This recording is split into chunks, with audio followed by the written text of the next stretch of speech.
This video is for educational purposes only. It should not be considered investment, legal, or tax advice. It is not an offer to buy or sell any security. Past performance does not indicate future results. Investing is risky. One of the questions I get a lot is this particular stock or the stock market as a whole overvalued or undervalued right now?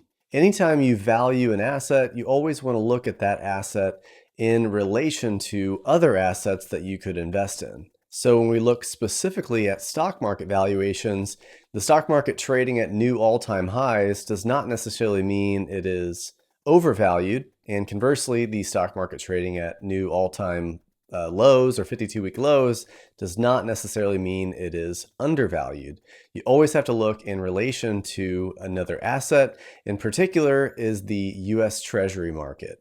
And to do that, I always look at a model that uses data going back to 1960. I've used this model several times in the past. So before we start into what exactly this model is doing, I'd like to go back to some of those other, I won't call them predictions, they were more output from this model to see whether it has historically been accurate or not. So the first time I published anything about this model was on December 12th, 2021. I actually wrote this in a Substack blog. The market was approximately 47.12, and using the estimated fair value based upon this particular model, it suggested the fair value at the time of the S&P 500 was right around this level, so at 39.28.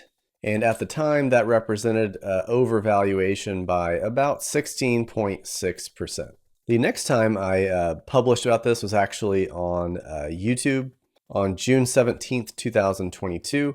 This time I switched to something I've been using ever since, which is basically take multiple models and then take the median estimate of that. I think that gives us a nice, well-rounded view, and just in case one particular variable is hugely off, the others should balance that out. So what I talked about in this particular video was that I thought the fair value of the S&P 500 was right around 40.25, which would be right around this mark. And you can see we sort of floated around that mark really for almost this entire period before the market started to break quite a bit higher. I made another video in September of 2022. At that point, the fair value was pretty similar, a little bit lower because rates had gone up. But that fair value was 39.42 at that point. So now let's fast forward to today. What is this model saying about the current valuation of the S&P 500, particularly in the context of interest rates, which have risen dramatically up to about 4.8% on the 10-year US Treasury, which should pull down the estimated valuation of the market. That, of course, is counteracted by the rising fundamentals. So as earnings are rising, that means the fair value of the market should be rising as well, all else being equal. But in this case, we've had earnings going up and the yields on the 10-year going up as well. So that could kind of counteract that. These are the different variables that I plugged in. So I've got the 5-year average earnings, 7-year average earnings, 3-year average earnings, 10-year average earnings, and dividends per share. All of these tend to be more stable than earnings per share. So that's why I use them. Buffett and his mentor, Ben Graham, actually advocated for using this multi-year earnings instead of using just a 1-year period.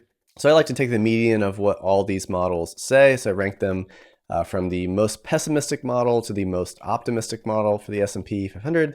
So you can see the range for the models estimating fair value is somewhere between 3,700 and 4,200.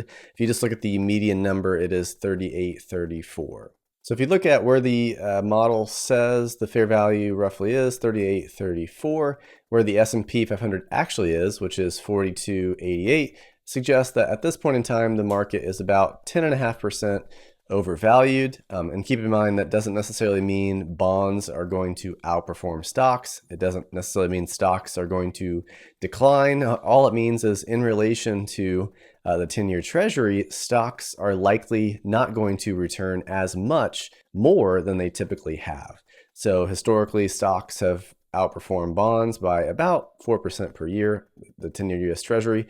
So this suggests over the next decade, for example, we can subtract 1% per year for this valuation gap. And so we'd expect stocks to outperform bonds, maybe more like something like 3%. So if the 10-year US Treasury produces 4.8, we might normally expect stocks to produce 8.8, but considering the overvaluation relative to treasuries, this might be more like 7.8. But all in all, I think the market, based on this analysis, is maybe slightly overvalued, but certainly within that normal range. I don't mean this to be sounding the alarms that, oh, the market's way overvalued or anything like that. But if you are someone who has, tilted more towards equities in your portfolio and away from fixed income, or you're someone that's, you've saved your whole life and now you're kind of getting closer to retirement and you're thinking about, taking a little bit less risk with your portfolio, maybe transitioning more to fixed income. I don't think this would necessarily be a bad time to do that. With the 10-year at 4.8%, it is offering attractive returns for the first time in a very long time. For a free 7-day mini course on achieving financial freedom through investing in the stock market, check out the link in the description down below. I'll email you one video per day based upon the wisdom of legendary investors like Warren Buffett and a surprising nugget from a janitor who built an $8 million portfolio. So if you're interested in that, check it out in the description down below. Thanks for watching, and I will see you in the next video.